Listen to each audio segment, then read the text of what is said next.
Saudara, polemik keabsahan dan keaslian ijazah Presiden ke-7 Republik Indonesia Joko Widodo terus bergulir. Merespons hal ini, Joko Widodo pun turun gunung dengan melaporkan 5 orang tuduhan ijazah palsu ke polisi. Pelaporan ini tentu sekaligus menjadi ujian profesionalitas bagi Polri. Ya, ini sebetulnya masalah ringan. Ya, urusan tuduhan ijazah palsu, tetapi memang perlu dibawa ke ranah hukum. Ya, dia aduan kan, syarat memang harus saya sendiri datang. Presiden ke-7 Republik Indonesia Joko Widodo melaporkan 5 orang atas pencemaran nama baik, fitnah, dan pelanggaran Undang-Undang ITE berkaitan dengan tuduhan ijazah palsu ke Polda Metro Jaya. Saat pelaporan, Jokowi membawa ijazah dari jenjang SD hingga ijazah strata 1 di UGM. Jokowi menilai permasalahan ini perlu dibawa ke ranah hukum agar lebih jelas. Tuduhan ijazah palsu, tetapi memang perlu dibawa ke ranah hukum agar semuanya jelas dan gamblang. Ya, dulu kan masih menjabat, saya pikir sudah selesai, ternyata masih berlarut-larut, sehingga ya dibawa ke ranah hukum akan lebih baik, sehingga sekali lagi nanti menjadi jelas dan gamblang. Meski telah mencantumkan 5 orang terlapor, diantaranya mantan Menpora Roy Suryo, polisi masih mendalami laporan yang dilayangkan Jokowi. Apakah terdapat unsur pelanggaran pidana dalam tudingan ijazah palsu?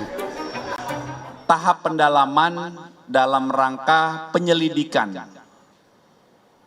Ya, penyelidikan adalah serangkaian upaya yang dilakukan oleh penyelidik untuk mendalami apakah peristiwa yang dilaporkan itu ada dugaan tindak pidana atau tidak. Terlapornya adalah dalam penyelidikan. Ya, dalam penyelidikan. Pencemaran nama baik pasal 310 KUHP, kemudian dan atau pasal 311 KUHP, ya, kemudian Undang-Undang ITE. Terlepas dari tudingan keabsahan dan keaslian ijazah, penanganan kasus pencemaran nama baik dan fitnah yang dilakukan Presiden ke-7 Joko Widodo menjadi ujian profesionalitas bagi institusi Polri. Menteri Hukum dan HAM periode 2004-2007 Hamid Awaludin menilai Polri tebang pilih jika kasus ini dilanjutkan. Saya ingin lihat sekali keadilan polisi di sini. Beberapa tahun yang lalu, Pak Yusuf Kalla dihantam dengan isu oleh 2 orang di sosial media kan. Putri Pak Yusuf Kalla dengan beberapa lawyer mengadukan orang itu dengan pencemaran nama baik, fitnah. Di lembaga yang sama bernama kepolisian. Sampai sekarang kita nggak tahu kemana kasus itu. Tidak ada penjelasan dari polisi. Nah, sekarang Pak Jokowi melakukan hal yang sama dengan motif yang sama. Membela diri kan, kehormatan. Kita lihat apa polisi proses ini dan membawa ke-5 orang itu ke ranah hukum atau tidak. Pelaporan Presiden ke-7 Republik Indonesia Joko Widodo dalam perkara pencemaran nama baik berkaitan tudingan ijazah palsu menjadi momentum bagi institusi Polri untuk menunjukkan profesionalitas dalam penegakan hukum di Indonesia. Tim Liputan, Kompas TV. Saudara, polemik keaslian ijazah strata 1 Presiden ke-7 Joko Widodo memasuki proses hukum. Joko Widodo telah melaporkan tuduhan ijazah palsu ke Polda Metro Jaya. Polda Metro Jaya harus memproses setiap laporan dari masyarakat tanpa ada perlakuan istimewa terhadap siapapun. Masyarakat akan mengamati apakah laporan dari Joko Widodo ini mendapatkan perlakuan khusus dari sisi waktu, cara pemanggilan saksi, dan juga lainnya.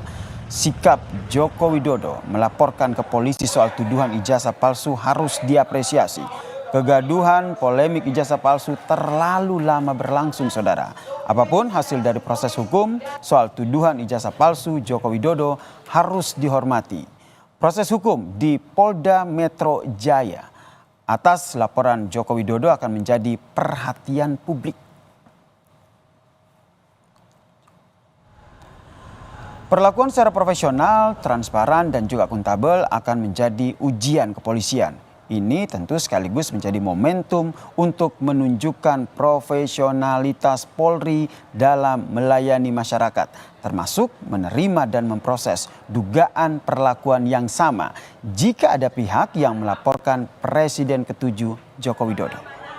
Pembuktian hukum siapa yang benar dalam polemik ijazah palsu Joko Widodo tidak bisa dijadikan acuan bagi persoalan pro kontra lainnya.